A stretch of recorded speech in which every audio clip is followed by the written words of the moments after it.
C'est la première femme à accéder à la tête de la Moldavie. Maia Sandu, la chef de l'opposition, a remporté dimanche l'élection présidentielle.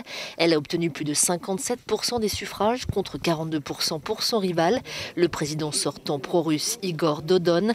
Pour sa première interview à l'étranger, elle annonce des législatives anticipées. C'est ce que veulent les Moldaves, dit-elle. Ils veulent des élections parlementaires rapides parce que le Parlement actuel a prouvé qu'il ne travaillait pas pour les gens.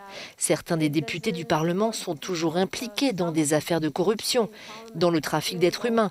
Et les gens veulent que le changement leur permette d'élire un nouveau Parlement qui les représentera.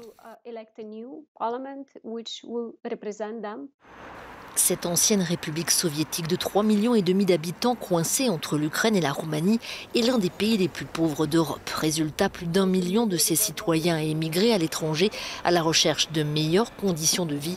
Une situation qui doit cesser, explique Maia Sandu. Beaucoup de Moldaves ont voté pour le changement. Beaucoup de Moldaves veulent un pays où ils aimeraient rester. Parce qu'aujourd'hui, un tiers de la population a quitté le pays, parce qu'elle n'avait pas d'opportunités économiques chez elle.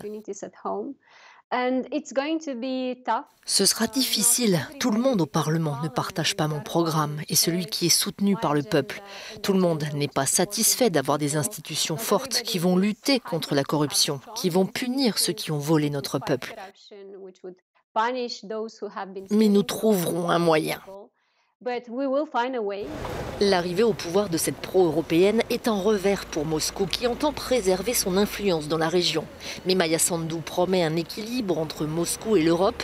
Les pouvoirs du président étant limités en Moldavie, les législatives pourraient bien déboucher sur la nomination d'un Premier ministre pro-russe. Le président Vladimir Poutine l'a félicité, tout comme le perdant du scrutin qui a reconnu sa défaite.